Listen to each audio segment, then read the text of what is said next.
And really, what was kind of frustrating is that I thought Xaliea had a great start to this game. Towards the early, getting into that mid-game-ish portion, some of his rotations, some of the fights happening over in solo lane really did look strong for him. But unfortunately, I believe he just wasn't able to get enough out of that, I don't think. The rest of the map just fell too far behind. The Odin was too strong for them, like you said. Collis on the Athena, Wlfy landing. It felt like every shot he looked for in his sustain. Rival just played so well as a unit in this one. I think that's exactly what they're aiming for, because Sure. Rival are always noted as the team fighting roster. I mean, Right. those guys, that's what they build, I think, kind of their establishment off of, is that people just recognize Rival as a team that really knows how to handle themselves within any sort of pressure situation. Yeah, they just kind of play Smite as 5 people better than you a lot of the time, and Rival, at least in this game, able to find the victory. But can they do it here in Game 2? Everything's going to start here with the picks and bans to find out. Is Obey are going to take that first pick selection this time? And I got to be curious, the RDO from iRaffer, at least for me, Taco, and I want your thoughts on this, it just wasn't that impressive. I want to see them try and get him on something else in that Guardian position. The mindset behind it, I think, was a smart motive to pick the RDU in the first place, Right. but the actual execution just did not end up working out very well for Obey there, and I think that it also is largely because of the fact that Odin managed to slip through the woodwork. That's right, Odin was able to cause so much problem for them. They got it in that second time around, I believe, as they wanted to get that Raw on the board as soon as they could, or those two might have been flipped around. But either way, we're here for those picks and bans for Game 2 now. Taco, Naja, and Sobek both taken off the board. That means that Chernobog and Freya got to be banned by second pick. And that means Baron Samedi certainly could be grabbed here, or the Athena if they want to pull that one away from Collis. No chance, Finch. If Baron's on the table, you know that Obey is going to take it. Rival, not Sure. so much. They don't seem to be as big of fans as Baron as some of these other teams so far in the fall split, but we'll see how it works out for Obey, because Baron has felt very much so like a hit-or-miss god, Right. in a sense, in that we all know he brings crowd control. He's a very heavy control mage, but that doesn't necessarily mean he'll be able to control the outcome of a game. Yeah, Baron feels like the best second person on your team you could have, right? But I don't know if he's going to be the outright star very often, though I think Variety's performance up against Energy would like to disagree. But it feels like in most cases here, Baron is sort of like the nice facilitator while someone else does most of the heavy lifting. But look at Rival here. The Athena, no surprise, but right into that Ullr to try and follow this up. We've seen Ullr in some middle lanes, but do you think this is really Wlfy that's going to be pulling off, or are they giving that over to Vote? I would prefer to see this on Vote, although I'm not a huge fan of Ullr in duo lane right now. At least in competitive setting, you have a little bit more to work with there, because you have the communication that would be necessary to help keep yourself alive during some of the later team fight engagements. The Athena Ullr combination also really strong lane clear. I think that would be essential in gaining lane pressure over a Fafnir Jing. And this Jing pickup as well.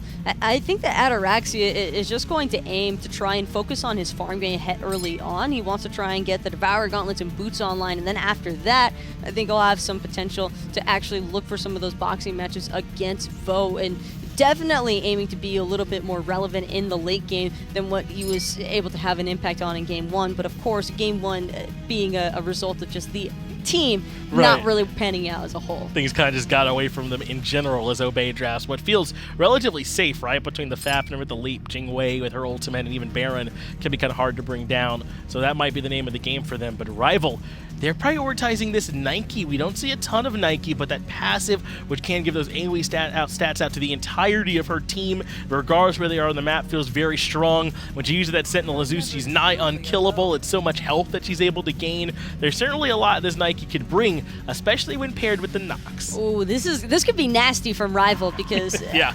Athena Nox combination, that's already a pretty heavy wombo combo, but then you have to factor in the Ullr with his axe stun, and I know what you're saying that Utu, because the Puchis is making his return. There he is, thought of very commonly as just a big sort of anti-heal type god, right? Someone you want to get when the other team has like the Aphrodite or some kind of heals they can't stop. But that's not really the case here. This Puch is being picked on its own merit. And with the Erlang Shen coming in, this looks very much like the solo Puch, or maybe even the mid lane. They have Baron already. Are they just going straight up mid Puch here? Possibly so. Wow, okay. Because right now, I'm not even convinced that that's going to be an Ullr in the ADC role anymore after seeing this new Wa pickup. Right. We've seen Vote play the new Wa once before. I don't think that it'd be unreasonable to put it past him taking it yet again. But what I am really noticing about Rival's composition is that there is a lot of capability for them to build into the health items, and I think that could be very problematic for a god like Jing Wei. Obey, they've got really strong control, but as far as damage is concerned, there isn't any all-at-once explosive burst. I think that it's just whittling away at your HP over time that they're really going for, especially with all the slows to keep in mind. I think that could be very detrimental for Rival if they're not careful with their positioning. Who do you think's going to win this game? Go ahead and vote for us now in the Mixer poll. Taco, there's quite a few questions with this Rival draft. I'm thinking, I mean, who's going into the jungle for this team? I mean, can you run Nike in the jungle? I mean, can you do like an Ullr jungle type thing here? I mean, what's the idea with this one? I feel like it might be a Nike in the jungle. Oof, that might be. Or Athena. Or yeah, it could certainly be Athena in the jungle. That absolutely could work. Whatever it is, Rival certainly have a lot of options. Obey do as well. Not 100% where every last pick's going to be going. So let's get it over to the casters. That way we can find out. Mid-Puch. Mid-Puch. There you go. Mid-Puch. Mid-Puch. Mid-Puch. Okay, I've been mad excited to see me some Mid-Puch. We got iceicebaby on the Athena jungle. Somebody's bringing out a Nike. We've got a support Nox. Team Rival and Obey Alliance, it's not my birthday. That's January 22nd. Don't forget that date. But this is somebody... All I need is a Thanatos, and they would have made all of my characters. I don't know what's going on here, Toli, but I'm very excited to see all of this innovation. And, man, I want to see it happen, dude. So this is not a curveball that Obey Alliance is throwing at Rival. This is like a spiked knuckleball. Just straight up a bunch of nails coming from the baseball that they are throwing at Rival. And Rival are going to have to catch this. It's a juice ball. You ever play backyard baseball? The juice ball is the one that goes, wow. I'll have to take your word for it because I am not familiar with that whatsoever. Well, PrettyPriMe on the mid-Puch. I've been talking about this. So Puch is absolutely fine to run as a mid laner. His major problem is that his level 1 is abysmal. But some recent changes, maybe things can turn around, right? And then once you're past like level 1, level 2, like you're kind of golden. So I'm excited to see Puch built, not only be played in the mid lane, but be built power-oriented because he's not required to be as tanky as he is in the solo lane. But you're going to be against Wlfy's Ullr that's going to be hyper-aggressive. So by going for this glass cannon style build, you're going to feel the pain. Look how Wlfy started the laning phase. He instantly jumped on PrettyPriMe, trying to group up on the wave so that he can get that hail of arrows. Yeah, we'll see how things turn around. iceicebaby shows up in the mid lane. Dash and shield wall available, so no taunt just yet. Likely to see that change at level 3. It's CaptainTwig looking for the knockup. He gets it. That's like, cute. Don't mind me, just passing through, mate. Trying to confirm these right side mid harpies, but with the mid wave right around the corner, you gotta pick or choose. But it seems that Rival actually gonna commit to the left side mid camps with the shield wall instead of going for the mid wave. Deathwalker playing the Nike. Very interesting to see the Nike come out here. I think the passives are really important, and I love how just blatantly unkillable she can be with the right health build. Whenever you can face anyone that can't cancel your channeled ability, that is so important. Yeah. We're seeing Xaliea play the Baron. He does have the root, but it's not that stun to disrupt the channeled effect. And don't forget, I mean, on Nike, she's got a natural cleave, which you could reset really efficiently. Cleave, cleave, hit your plan of action, cleave, cleave, and then go for the 1, 2, 3 on the red. But look what he's building, the Hunter's Blessing on the Nike to amplify those cleaves. Exactly. It's such a big part of how Nike goes about her wave clear. You really want to find the extra damage. And with players foregoing the Warrior's Blessing so often now, I mean, across the way, Baron's rocking Guardian's Blessing, right? So Warrior's Blessing, not exactly what's hot to trot at the moment. So Deathwalker just going to go for the Hunter's Blessing and look for the extra clear. This is what Xaliea has been doing for a long time in his career, is just putting himself behind a little bit at the beginning, so that way he could just get a better end game. And when you get extra GP5 with that Guardian's Blessing, yeah, you can lose some minions in the early game. It's to be expected when you're a mage up against any warrior, so why not take the initial hit so you'll come out on top about 15 minutes later. iCeicebaby gonna leech a little bit here from Deathwalker. CaptainTwig invading in the jungle. Puch hasn't died just yet, and I think he's fine now. Like I said, really the issue with Puch is the level 1 to 2, I guess, because he doesn't really... He's one of the characters that needs multiple abilities in order to clear the wave. You can't just throw your corpses out there. You got a corpse and corpse explosion in order to make that happen. And with a little bit of simplicity here, you used to have to put Undead Surge 3 points into it in order to secure 2 corpses and then invest in a corpse explosion. And so you were just not really a character until about level 7 or so. Well, with the recent change where you always get 2 corpses on the first ability, now you just drop the 1 point, set it and forget it like Mr. Roscoe, and then you can explode your corpses, clear the wave efficiently, and that's where PrettyPrime's going to become very scary as a mage. The problem is when you run Puch in the mid lane going for a damaging build, you don't really have that much health to play around with, so you're not getting full benefit of that hollow ground passive by picking up the corpses. You're relying on the mana sustain relative to the health sustain. Whenever we saw Puch in the previous splits, it was mostly because Benji was running it against the Aphrodites of the world. So yeah, there it was used strictly as a counter matchup. Here we're seeing it be used because of the raw power of it all, right? It's not even against the Baron, which you would think would be a nice punishment. It's going to be alongside the Baron. And the fact that PrettyPrime could just spam these away after he does get a little bit of cooldown reduction. Xaliea using the ultimate, turns around, still pulling Deathwalker to ensure CaptainTwig has more time to look for the DPS. Deathwalker now half HP, getting some help from the Athena player, iCeicebaby, as he lands down and actually turn around and look for the blue buff invade. Nicely done by Team Rival Solo and Jungle. 2 players that have been synergistic from the get-go. PrettyPrime gets jumped on by Wlfy, but he's all by himself, and so the ultimate will be all well and good. iCeicebaby in some trouble now. Where's the corpse explosion? There it is! CaptainTwig gets the last hit off of the assist from the mid lane and support player, and Obey Alliance, the first team on the board. Biting off more than he can chew. iCeicebaby did not anticipate all that burst damage. Going for Athena jungle, you gotta be a little tanky, and that's why he's gonna go for the Void Stone. We gotta respect this burst damage from PrettyPrime, and he didn't really have that much mana to play with, but by having the Baron's Brew that you spend that 150 gold on, that's technically gonna be about 1.5 mana potions available. You know, it's actually really interesting. You were talking about the build coming out from our mid lane Puch, and I am a little bit surprised to see a lack of Warlock staff, to be completely honest with you.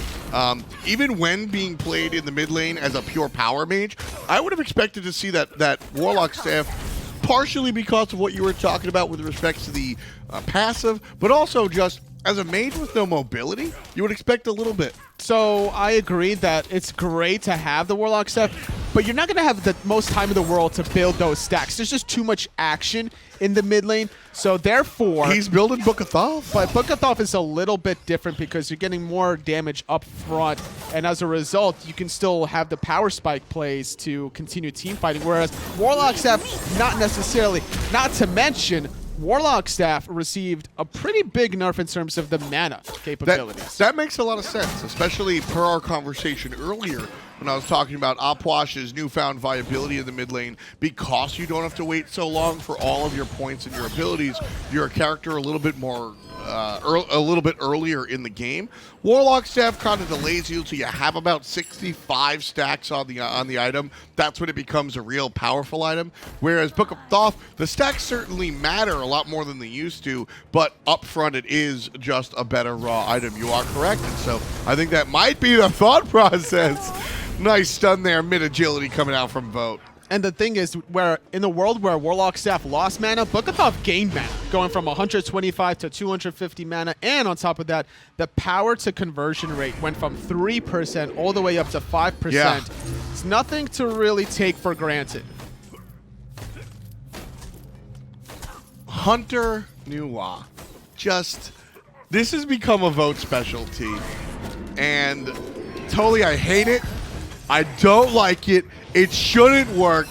But Vote is the guy that comes out and repeatedly just says, check out my stones. I mean, I don't understand, like, one, why it's so attractive. We'll continue the conversation in a moment as we see the flank coming out from Wlfy on the mid lane. Ullr. Also, CaptainTwig is here. They're going to isolate Wlfy. And there goes his relics. And in comes the battle from Obey Alliance. Raxia makes the rotation. And down goes iceicebaby. Kill number 2 for Obey. Wlfy was the target originally, but it was iceicebaby that was used as a scapegoat to get out for Wlfy. Great play from iRaffer, transforming right in the nick of time, stunning out iceicebaby, preventing him from escaping, but the flank was not enough, unfortunately, out of rival. But catching CaptainTwig could be the revenge that they need. Oh, they do get him, even though he had a whole bunch of prots there. Shout out to the sneakers that he's rocking, man. He's rocking the Tims. 21 protections on those boots once they're able to go ahead and build up the stacks.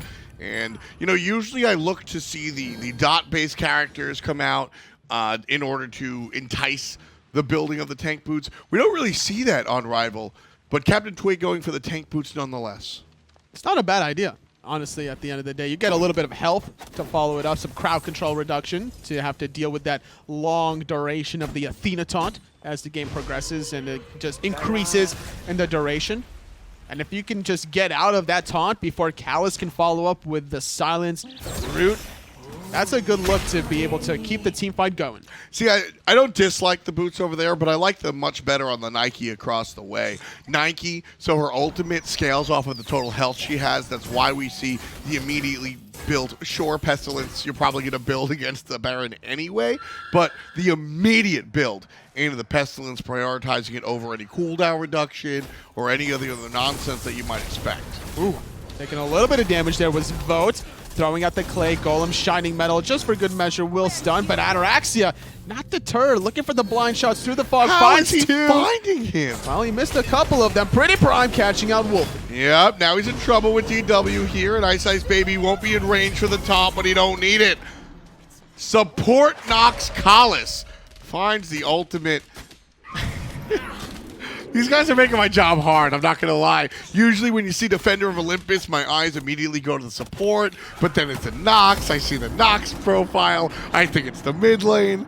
I love it. Please continue to do so as Raxia takes care of iceicebaby mid-rotation. And now Deathwalker's next on the docket. CaptainTwig with the tower dive. Looks like there's control from Nox, and then iRaffer going to follow it up, and he gets the kill on top of Callus despite the control that Nox brought. The pull from Xaliea into a stun from iRaffer, just nowhere realistically to go. A great tower dive as iRaffer transformed into the dragon. Even Ataraxia going aggressive there with the airstrike and then landing right back under the tower, recognizing that his frontliners had the tower aggro. Very clean engage, allowing Obey Alliance their 5th kill of the game. Baron here has had a little bit of an impact, and you know, I wanted to bring this up when we saw them fight in the back line. So one of the first things that the pros started talking about with respect to Baron and next level play was how to utilize his ultimate efficiently.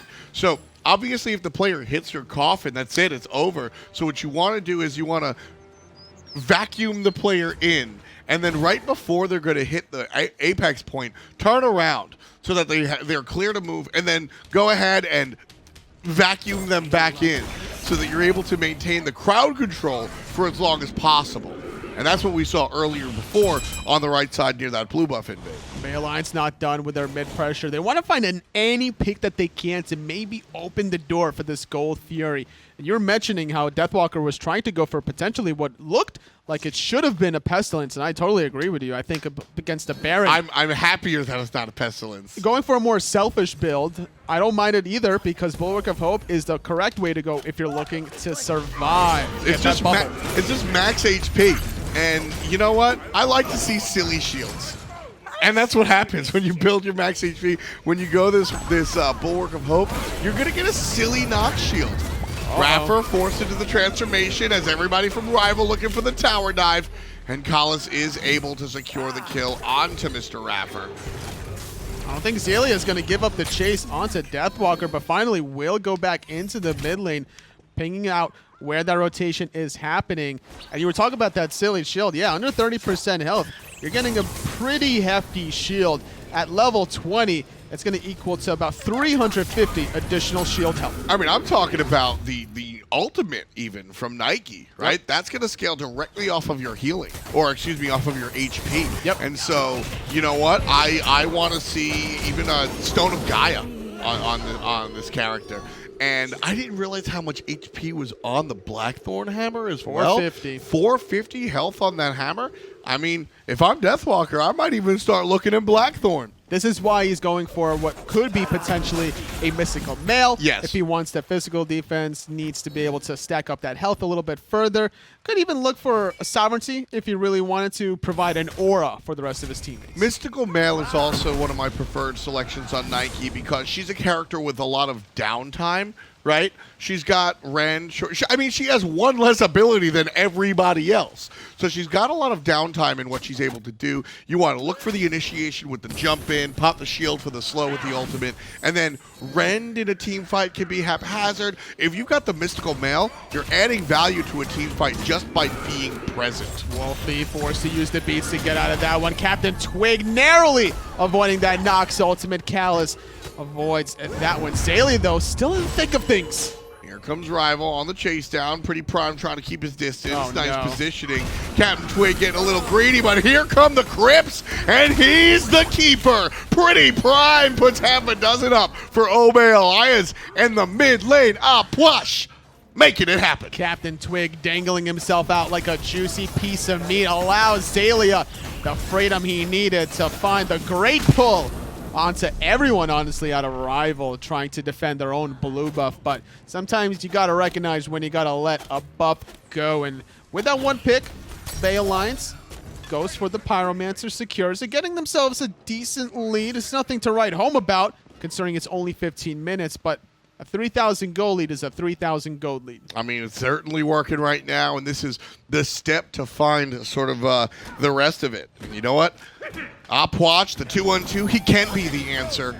So far, just working out real smooth, and honestly, it's these types of picks that I like to see from the teams on the lower end of things, right? Obey has not had so much success. Bring out an oddball pick like this. CaptainTwig barely alive, will survive, and PrettyPriMe will make it again. Wlfy falls down for the second time. Ataraxia puts one in. The better half of the double kill for Mr. PrettyPriMe himself. And Araxia gonna knock up Vote. The Aegis for now. 3 players surround. Down he goes. The double kill for the Hunter. And he's on fire. Gold Fury wide open.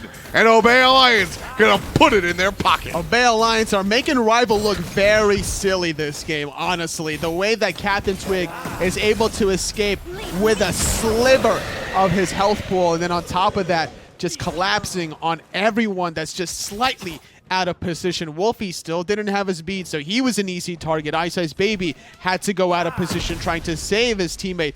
And then a lonely Nua that can't get out of anything. She's going to be next to fall. Yeah, I mean, just really clean play from Obey Alliance. Touching on the build from the Puch right quick. The early Gem of Isolation adds to the utility this character brings. His AoE is so big, and the ultimate is disgusting when combined with the Gem of Isolation that, I mean, you're just perma-slowed. There's nothing you can do about it, and let the homies come finish things up. Oh, wait, he's top player damage as well. That's the corpse explosion from the get-go. I think Wlfy was a little bit too aggressive at times when he jumped in around that right side mid-Harpies. Every single time that Wlfy goes in, he actually survives, but it's not the same case for iceicebaby that tries to bail him out of that sticky situation with 5 deaths from your Athena jungler. It's not the way you want to start the game, but if the game keeps going a little bit longer in team fights, iceicebaby can allow Vote the damage he needs, allows even the support Nox for Callus to get off great control follow-up. And that's one of the nice things that we see out of the jungle Athenas, is that you can have a bad game and still be successful. Look at Kalas get blown up, by the way. That's one cycle of abilities from this Puch, as CaptainTwig puts Kalas back in the pound. Just wowie. That is, look, man, I'm so high on this Puch because it's a character that I think has been viable for a minute, and we just haven't been able to really watch him be played, and just now he's putting it in the air. That's right. He is smoking on fire right now. 4-1-5. PrettyPriMe really showing the true litmus test of this character. Ataraxia forced to receive a shell, but it's iceicebaby that's in trouble. Nice Aegis coming out from the jungle Athena, and that's kind of what I was talking about. Is we saw Lasbra in the Smite minor league matches play the jungle Athena very aggressively and lean on his damage. Here, this was probably the plan for Ice first item, Void Stone, but it doesn't go his way. Now he can still taunt, and his team can depend on him for that reason. Wlfy trying to jump away. Here comes the life of the party. Xaliea zoning away while Deathwalker doing the same exact deal. Tier 2 tower still strong for the moment, but Xaliea needs to get out of this one. Yeah, Prime being zoned out by 2 players, but here's now the punishment onto Vote. He's got to go to the sky. Still iRaffer alive. One of the nice things that Prime also has access to in the kit is the sustain. Meanwhile, CaptainTwig is still alive. How is everyone still alive? This fight has been going on for the past minute. Deathwalker now without his jump, without his life for about 50 seconds. No Gold Fury to speak of, but instant pings to the Pyromancer. I mean, so how is everybody alive? One, CaptainTwig has a hybrid build here with tank boots, and even the Stoner Sword gives you a little bit of HP, right? Then you've got Xaliea with all of this protection, and I love the Talisman of Energy allowing him to speed up a little bit. PrettyPriMe has self-sustain by way of the corpses, and he's just able to just continue doing it until a great taunt coming out from Ice cuts not just 1, but 2 members of Obey Alliance down as iRaffer goes to sleep, and Vote is the Sandman. 5 deaths for iceicebaby, but a beautiful double taunt to bring it back home. Now Rival are going to be looking for an objective on the right side of the map. Without Xaliea, without iRaffer, it's up to 3 Obey Alliance members to defend this one. CaptainTwig going to be taunted into a whole bunch of nonsense. You can't let this one go. This has to be a kill. Oh, but he dodges the Kalas ultimate. But you can't dodge Nuwa. Not just yet. Oh, man. Pyromancer going to go down to the way of Team Rival. Easy peasy. But still, 20-40 on the clock, 12-6 on the kills, and 54-47 on the gold. A 6,700 gold lead for Obey Alliance. That last exchange certainly wasn't in their direction, but Rival weren't able to get anything off of it sans the Pyromancer. Not a big enough window for the Fire Giant, and Gold Fury has yet to respawn here. So if Obey Alliance are going to slip at any point in time, that's the moment to do so. I think so. I have to agree with you on that one. I'm looking at the late game comparison between these 2 teams, and I got to give a slight edge to Obey Alliance. A slight one? A slight edge. I'm looking at a huge edge. I'm looking at a very, very slight. iRaffer, though, it's not going to be an edge if he's going to fall with the Gold Fury respawning. Less than 50% health, needs to really start healing it up. So I'm looking at an edge the size of a Buster Sword. I see PrettyPriMe as a Puch is stupid in the late game. Raxia on the Hunter, that's going to be real nice in the late game. And even Baron does rather well, I think, in the late game as he gets all of his nonsense online. Why do you think that is a smaller situation? I think that these teams are so good about kind of juking and weaving between abilities, but I'm just looking at straight sheer basic attack power. Ataraxia will out DPS Wlfy. Sure. And that's where my slight edge comes into comparison. When you're just dealing with abilities, I do agree with you, Obey Alliance has that edge, but iRaffer, he might not have anything if he doesn't survive this one. iceeicebaby not able to get the taunt off, and Vote's going to take to the sky thanks to the ultimate. Here comes help from Jungle Athena over the top, but Raxia's going to sneak on out, taking Kalas down with him as he finds the escape stage right. iceeicebaby going to taunt, but where's PrettyPriMe? There's the damage. Ice narrowly sneaking away, and iRaffer says, no way, Jose. Adios, amigo. And iceeicebaby goes to bed. Rifle still a little bit too far behind to look for combats like that. They need to be looking for the sneaky engagements. They can't allow Obey Alliance's iRaffer to engage the way he did. He jumps on in, he baits out cooldowns, does the Draconic transformation, and then all of a sudden Rival are on the retreat. Obey Alliance now with their second Goal Fury. Puch really making a difference. It's not just novelty's sake anymore, if it ever was. I'm coming from a position where I think this character was not just for the giggles. That whole team fight really came from the ability of Puch to cut off those two directions around that big rock that enters where we just saw the fight. He lays the ultimate down for the right side corridor, and the left side corridor is littered with corpses. And he's just saying, walk at me, because I will make them explode, and I will cut your life in half, and my teammates will finish the job. I mean, he's sitting at the top player damage right now. It's not a joke. It's not a mistake. Puch is here to stay in this game, and he's a big part of what's making Obey Alliance so successful. The more condensed a team fight is, the better for Obey Alliance. If Rival can just look for those flanking opportunities and spread out a team fight, CaptainTwig looking for the knockup, forcing votes, fire shards, and vote in a whole heap of trouble. Defender of Olympus, not enough to save him. Look at Deathwalker's health right now. How stupid is that?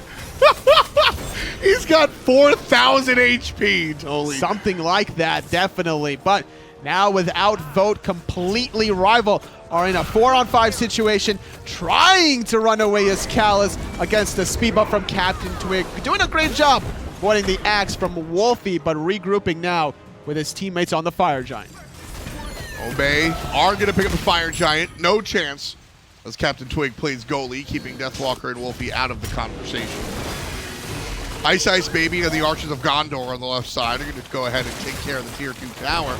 But the Horde on the other side, Obey Alliance, barreling down the right side like Donkey Kong.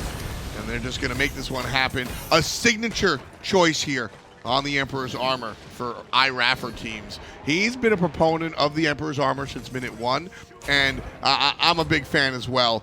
This time it's Xaliea actually rocking the armor, not Raffer himself, but it's been a point of him back when he was on Energy and now here on Obey. He loves this item totally, and honestly, watching, who was it? It was Team Dignitas try to break Phoenix's 7 times, or Energy try to break Phoenix's 7 times in our first match today. Yeah, I'm down for some help against Phoenix's, bro. I will take it. It's the same way Deathwalker and Callus did in the last game, where Deathwalker was the one with Talisman of Energy. Callus was the one with Emperor's Armor. Xaliea known to be a utility player from time to time, especially when he's playing a mage. So this makes perfect sense that he goes for these 2 items, especially when his team's in a position of being up over 10,000 gold, and these Phoenixes are looking mighty juicy. There are 2 separate chapters for Xaliea.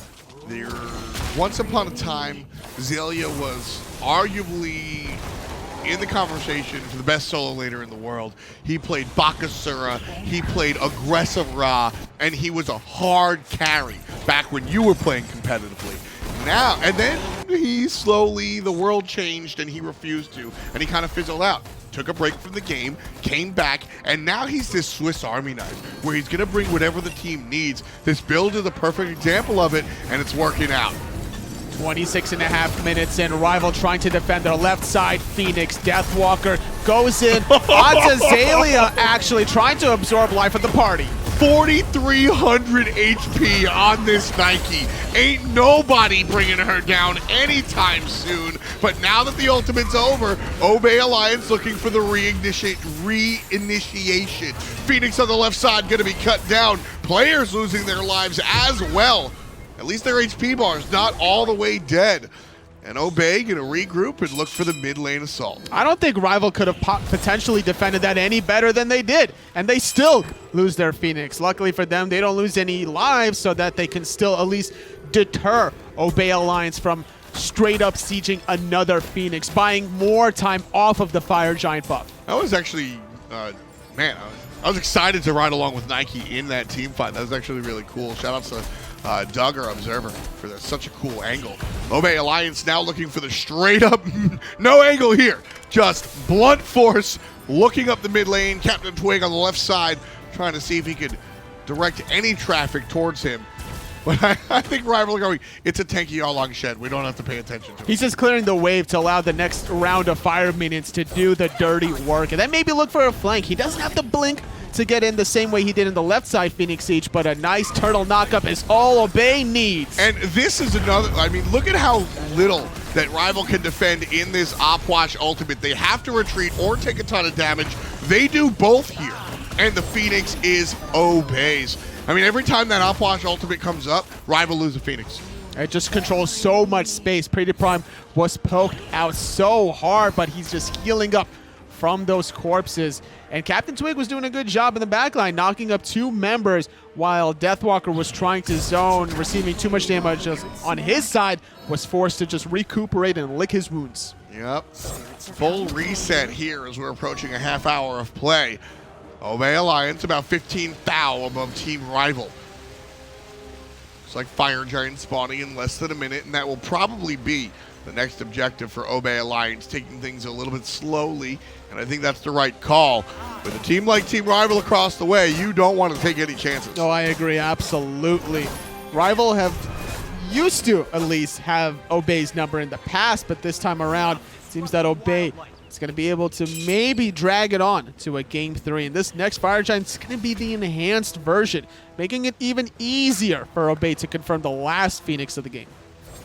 So right now, really what I'm looking at is Team Rival's ability to play defense. I think that they're just outmatched as far as what tools Obey has to really push forward and make this a problematic scenario. You've got PrettyPriMe and Xaliea. These 2 mages are space control behemoths. You're dropping down the Opwash ultimate with the Gem of Isolation and then sucking players back into it with the ultimate from Baron? Totally, that's just stupid. That is really ridiculous to have to deal with. CaptainTwig just walking away, trying to survive as a 4-man grouping, but this Erlang Shen very quick on his toes. Oh, they're spread too. Now there's 3 members in the middle lane. Wlfy on the left and Vote up north. Deathwalker trying to hunt down Ataraxia, and the whole team gonna collapse on him.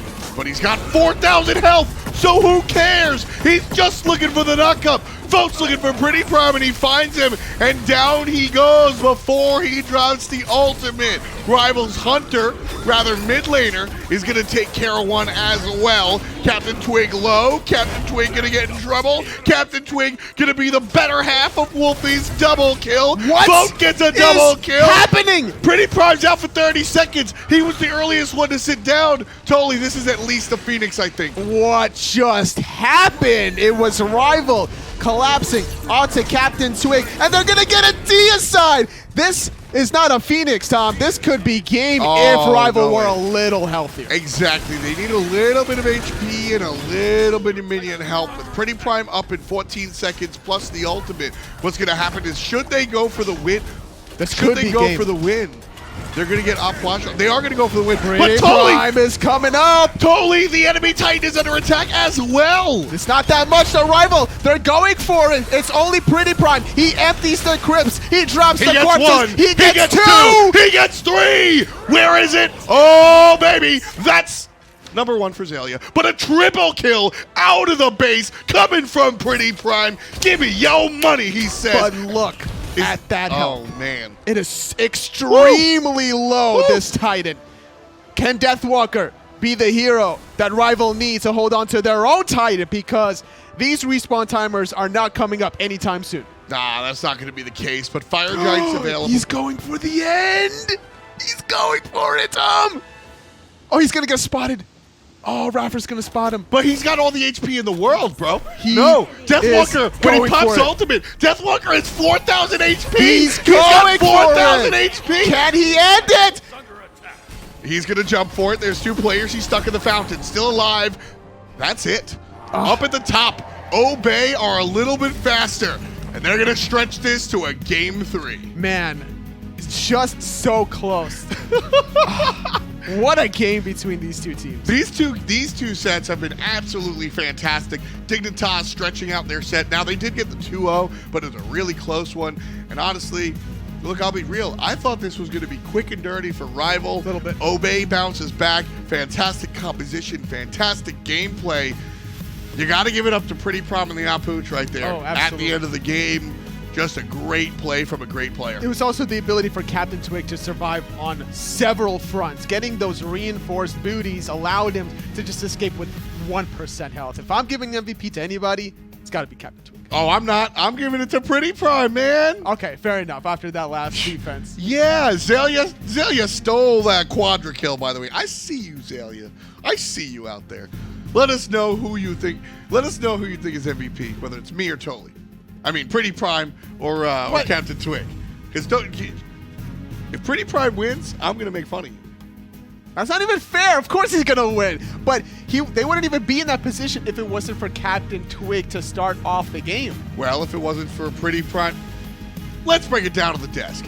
PrettyPriMe could have been... Thanks, Tom. Thank you, Tolly. Still arguing even now, when really there's no case to be made. It's Prime that should be the MVP. The game would be over were it not for him. He is undoubtedly the game's MVP because he saved the entirety of this match so that Obey could even make that charge running it down the mid lane. because he locked in Puch and then he went 8-2-9 because his ultimate got them several Phoenixes because no one could stand in them, and the Gold Fury fights as well. This Puch pick, I mean, we saw it locked in and we were like, is this mid Puch? Well, Prime had no questions about it. It was just a disgusting amount of crowd control, though, between PrettyPriMe and Xaliea. Anywhere that Team Rival tried to go towards, it was just immediately cut off, whether it was from the Baron ultimate or the Puch crit. It didn't even matter. It was just non-stop aggression, I think, from Obey, starting from the mid game and onwards. It's in this day and age, Taco, it's nice to know our votes mean something,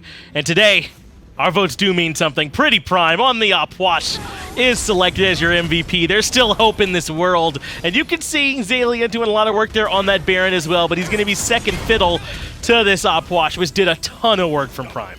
Prime has had at least 3 or 4 different triple kills now between both of his sets so far this week, and this is just the beginning of the week, Finch. This is just the start of it, and we're kind of burying the lead a little bit here, but not only did Obey win the game, they have a chance to take the set over Rival here now. Rival looked really strong in game 1, but Obey have made the adjustments they need. It wasn't just Prime on this Puch for me. Ataraxia had an excellent game on the Jing as well. He was kind of left in the background, I think, and free to cast, but he was hitting his shots and putting in a ton of work.